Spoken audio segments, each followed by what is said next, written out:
Hello friends, I'm back and I wanted to share the experience from earlier this evening, which was the 2020 first online competition experience for speaking competition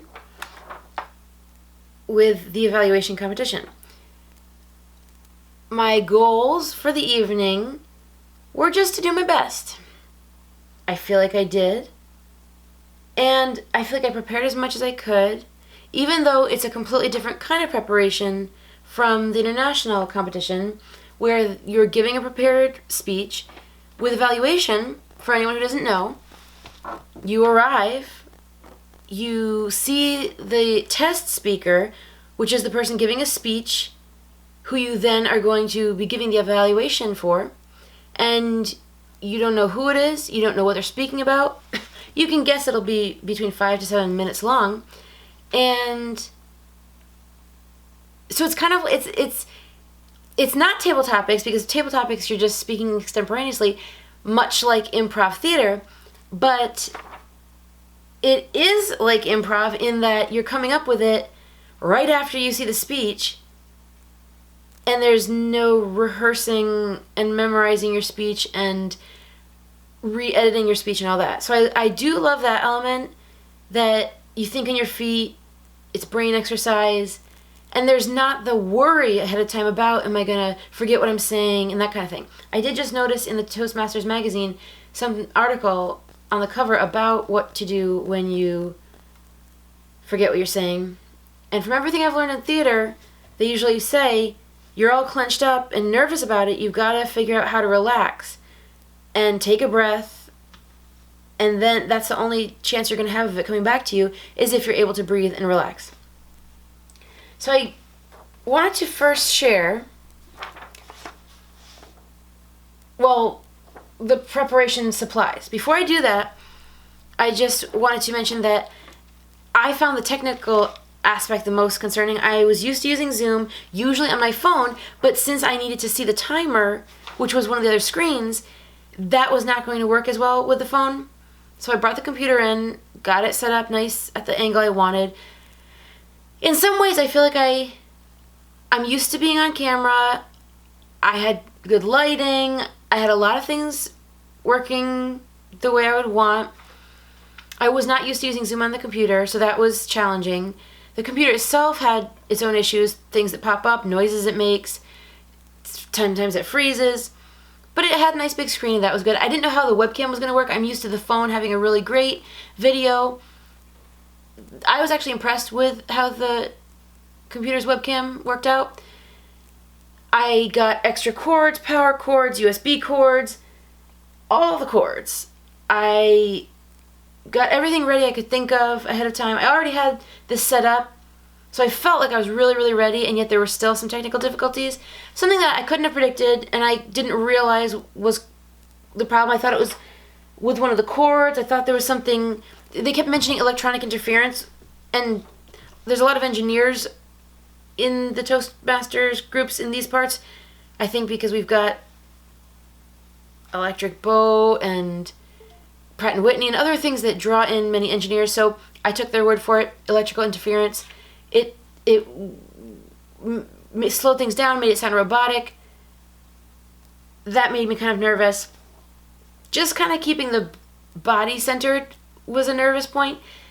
When you arrive at competition, you're having this adrenaline, your body is kind of like ramped up like you might be for a race or something, some sporting event or something you might be nervous about going on stage. But with video during quarantine time, you're at home. So your brain may know that you're ready for competition, but your body might feel like, oh, I can be on the schedule that I want. I'm going to go to the bathroom the way I normally would. Like, it doesn't go through its usual thing. Like, if you normally clench up and don't have to worry about your digestion, your body knows it's at home. So it might be like, oh, I can do whatever I want when I want. So that was a stressing point. So to prepare for a runny nose or anything, I thought tissues would be very helpful. Anything that could come up in that arena. I needed to have things nearby. I knew I needed something to drink, and I didn't want something that already had a bunch of my supplements in it. So I could have gotten regular water, but I ended up with coconut water. It's good for hydration. It's good electrolytes. I thought it was a good choice. Glad I did it. It tasted good. But it was also very plain. It wasn't like lemonade with sugar and sour. It was plain, hydrating, helpful. I realized that shortly before we began, I wanted to have anything, I thought anyone who wears glasses or contacts, that would be helpful. So having contact case, glasses case, and contact solution, I think would be very helpful to have nearby. Just in case, I had a friend who was having a problem with his eye recently. You never know what's going to happen. It's better to have all the things that you could need that would really distract you. Like if that could be a big kind of difficulty. I also have an essential oil spray that I make to keep calm and relaxed and feel good. But then I also had essential oils in this cute little train case. This was one of those ones, I don't know if it was from the Mother's Day, but it's this nice little train case that you can have your roller bottles up here and then the full-size ones down here. So what was going to be very important to me, especially with a nervous stomach, was digest Zen and breathe as well, both in general, and then because we're in a breathing related pandemic. Balance was in here. Motivate and in tune to help focus, to help kind of give some energy, and balance to feel grounded. So at the very least, I wanted to have those nearby just in case. I also, as I used this quite a bit, the ginger drops from doTERRA. I've been a fan of ginger for so long. I always call it one of the superfoods. It's one of the only things that ginger is one of the only things that can help alleviate all the types of nausea. Actual sickness, nausea from being tired, hormonal nausea, morning sickness type nausea, motion sickness type nausea, which I find it to be its own kind because a lot of people that experience that, I don't think Dramamine works for any other kind of nausea. I don't know. But, you ate too much nausea, something made your stomach unsettled kind of nausea. It helps with a lot. So I was really grateful to have that.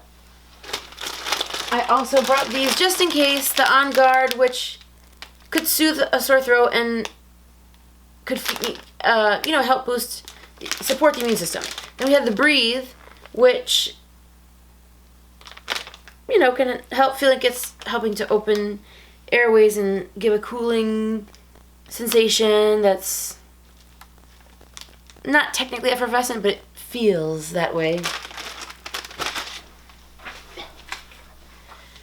Let's see what else.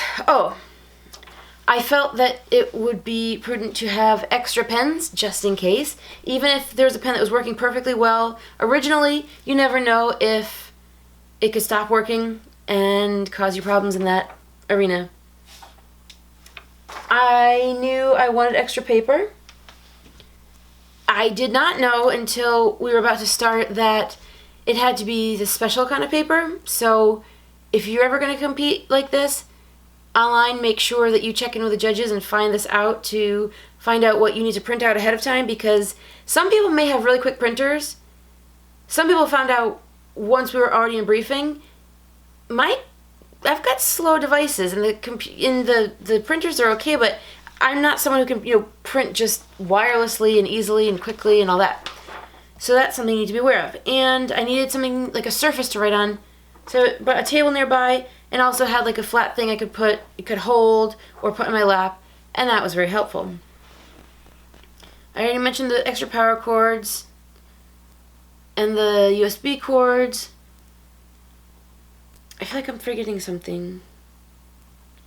Power strips were helpful to have around for the computer, for everything, to make it more conducive to feeling assurance of having enough power.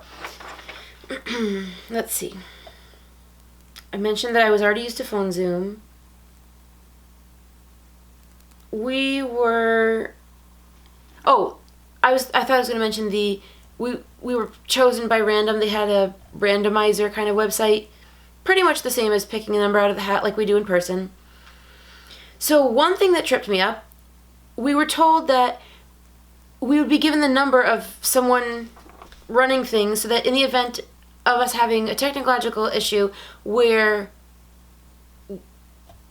we got kicked out of the room or disconnected or something, we would call this person or text them immediately, and they would hopefully be able to help us fix things, get us back in, etc. So we were given a number.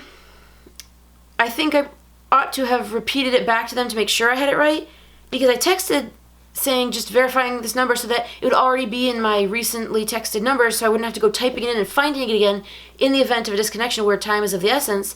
And I asked if they could please verify, and they said wrong number. Now, it is possible. So here's what happened after. I don't think I heard it wrong. I think I took it down correctly. What I think may have happened was, once we were back in the room, we were given 2 other phone numbers. I'm assuming both of those work. And so what I'm wondering is if that original first number was still someone who's involved in this event, but just was not the correct person to contact, or they were busy with other things, and that's why they said wrong number, or if it was just completely a random number, not at all connected to the things going on tonight. I'll either remain in mystery or get to find out later. But I was glad that they showed us the number in the chat, and that way we could know we didn't just mishear a different number, and I put those down just in case. And also, if we were disconnected and we're the only time it matters is when we're in the middle of our presentation, so they probably know it's going to take a minute or however long to regroup. I felt that the people running things behind the scenes did amazingly, and the functionaries that were actually speaking to us. In the regular Toastmasters meeting, it might be the Toastmaster, but in this it might be Contest Master, and as usual, did a wonderful job, didn't seem to be nervous at all, seemed calm, collected, knowing exactly what came next. They are a veteran of all this, so that's expected, but even switching onto Zoom, like, no big deal, everything's great, everything is smooth sailing. And I will say, as a contestant, that's nice to witness those who appear grounded and confident and can be kind of like a calming presence. Additionally, someone else who wasn't really speaking very much to us, but was running things behind the scenes, just had this like pleasant look on their face when they were on camera, very grounded, and I felt that also was comforting to see someone who was just giving off a pleasant energy, and that can help to ground those of us who are like, oh, we're going on, what are we going to say, what are we going to do, like, what's happening? So that was very helpful, and as usual, I'm impressed, but it's just extra impressive since they had to change everything so suddenly to make things happen online. It's always impressive, but just bonus level impressive. I already mentioned that. Oh, there was someone who froze several times, and I thought, is this just my computer? But when they spoke again later during the interviews, it froze, and the people running it acknowledged that freeze. So presumably they're not going to mention a freeze while you're competing, but since they acknowledged the freeze then, and they were the only one who froze on my end, both in competition and after, I'm thinking they did freeze. So I think they placed fairly well. I'm not sure how that worked, because the freezes were long. They weren't just like a half a second. Like, I missed a lot of what they said because of the freezing. So I guess the encouraging thing is, even if you freeze, sounds like you can still place quite well in the competition. And just to be clear, I meant the Zoom and camera froze, not that the person personally froze. Oh, I realized after I would have liked to prepare by having more hair clips nearby. That would have been handy. I had some curiosity questions I can find out maybe in another time, logistically how they did some things. It inspired me to want to be a judge for other competitions in other areas that might need functionaries. And especially if you've got people from different clubs, I believe the judges have to be from outside those clubs, so perhaps I could help out. I also want to find out how you become a test speaker. I believe they're invited, but are there certain things they're looking for? Do they just need a speech? Does it need to be at a certain level, a certain topic, from a certain manual, a certain type, like international? I don't know, but I'd like to know.